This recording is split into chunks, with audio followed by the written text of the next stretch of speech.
ladies and gentlemen, to Kaiju Month here on Reaction and Review. Tonight, guys, we're checking out a flick from 1966. That movie is Godzilla vs. the Sea Monster. And I can tell you that I have seen this movie, but the only time I saw it was probably about 25 years ago, if not longer.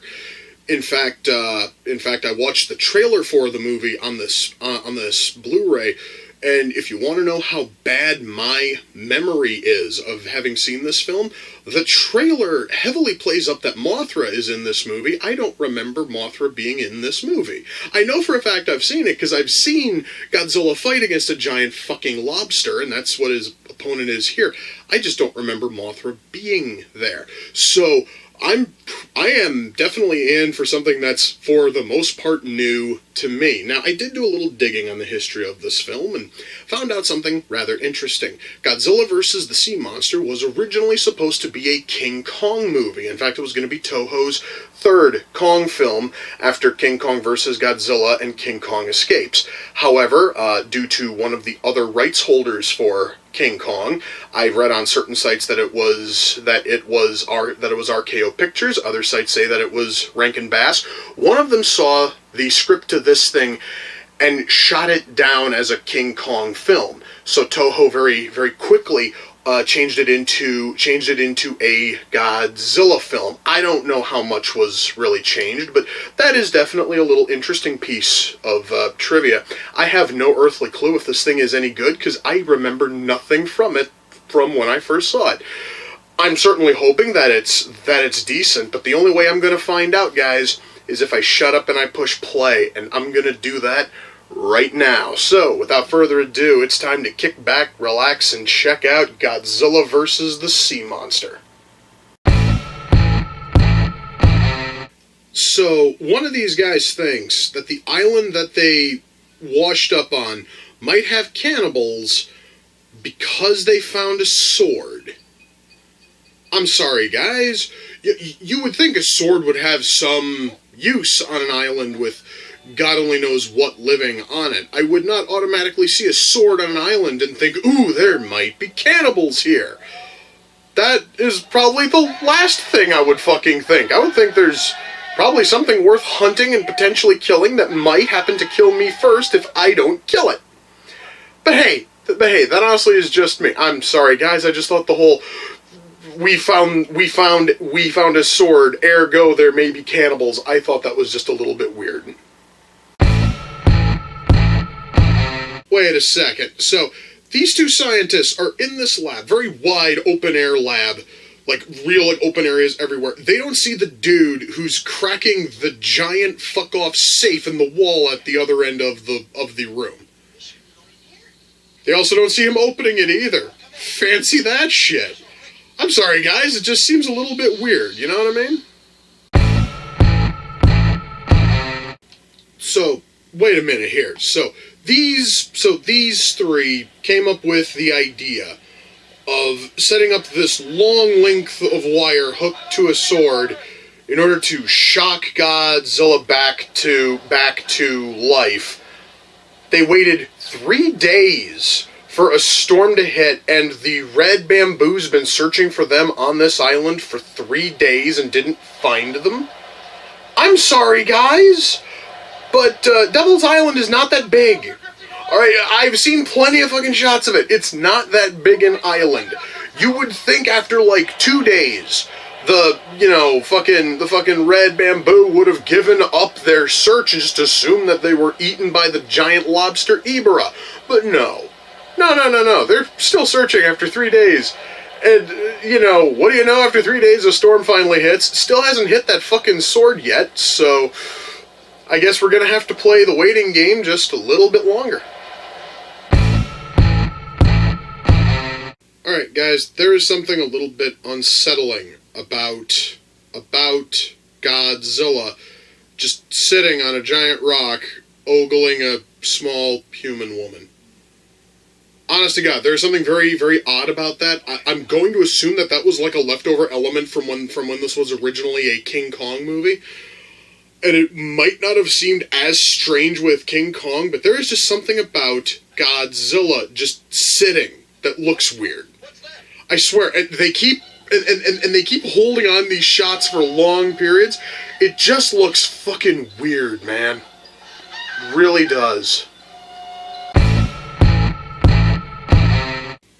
Well, guys, that was Godzilla vs. the Sea Monster. The movie doesn't have closing credits. It literally just fades to black and greets us with a copyright screen. So, thankfully, I don't have to shut off the movie. Anyway, before I get started with the movie, I think I should talk about the issue of Mothra, because I stated at the start of this that I saw this movie around 25 years ago, if not longer, and I had no memory of Mothra even being in the movie. And I figured out why. The reason is because Mothra's barely in the fucking movie. Allow me to explain. Yes, we do have the people of Infant Island who are dancing and singing, and they're trying to wake up Mothra. But Mothra doesn't wake up until, and no, I am not joking when I say this, until the final about 6 minutes of the movie. Mothra doesn't even play a part in the big throwdown between Godzilla and Ibera. Mothra just shows up in order to save the people who are on the island because the red fucking bamboo army, or whatever the fuck they're called, set up a bomb that was going to blow up the entire island. Also, since I'm talking about little minor trivial shit like Mothra barely being in the movie, little tip for people who are dubbing movies in the future. The word is nuclear. Okay?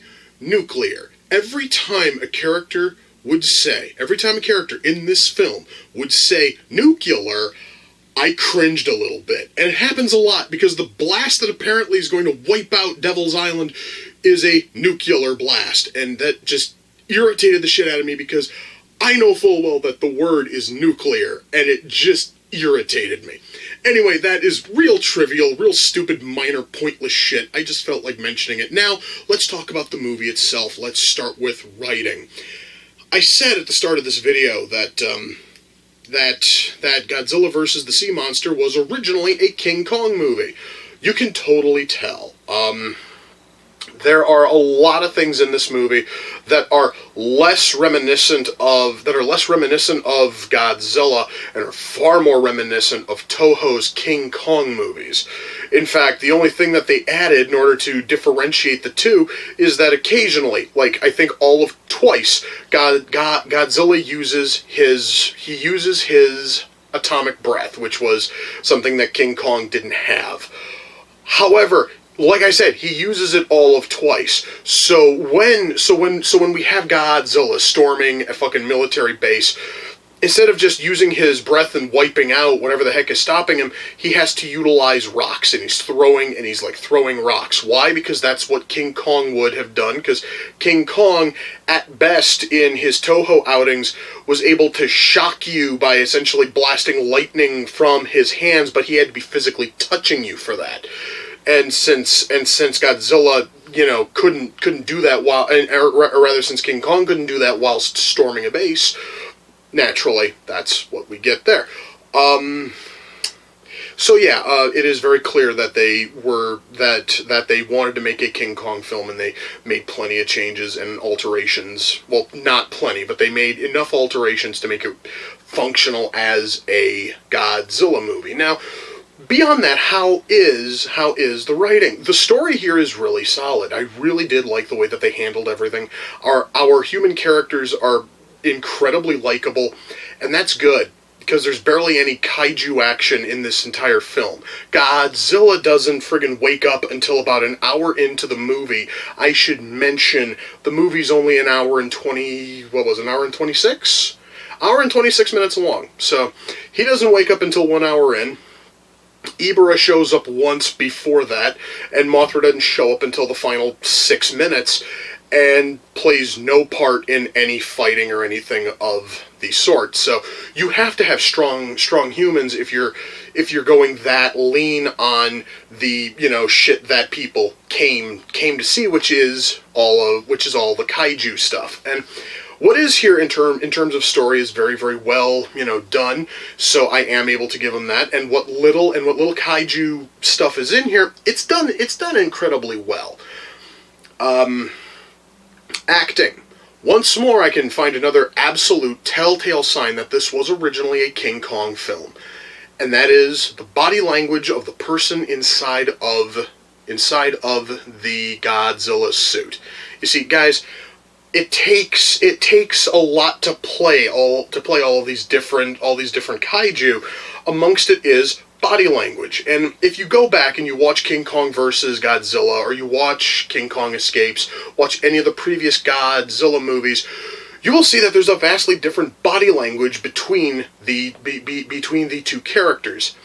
So the actor in the suit, I'm not sure who was in the suit for this movie, must have been training for King Kong and thought he could just use that body language for Godzilla.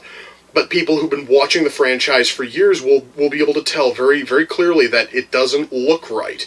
Part of that is just how the creature walks, because King Kong, in all of his Toho outings, walked with his arms like wide out, and it looked kind of odd. And it didn't look odd for him, because it was supposed to look kind of sort of like he has gigantic ape arms.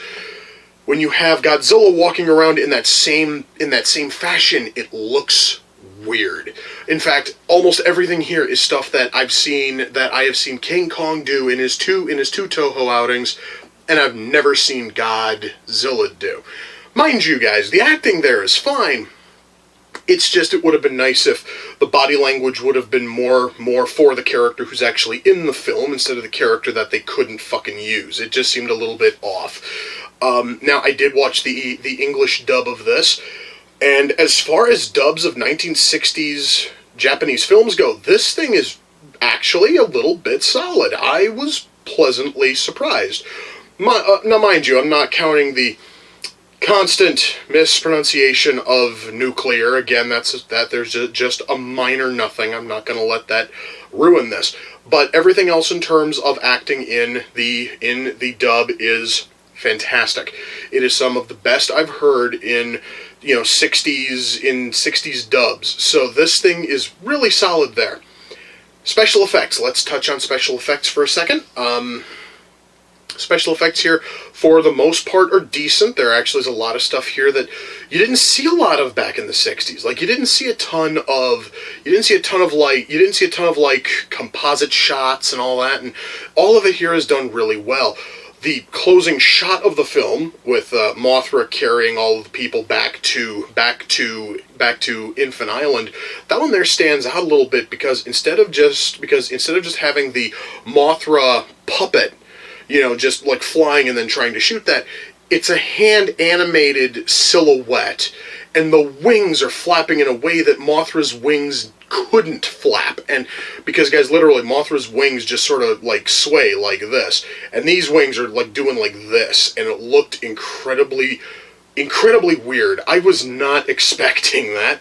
Beyond that, though, special effects here are really good. I do have to comment on one suit, because it stands out, and that is Godzilla's suit.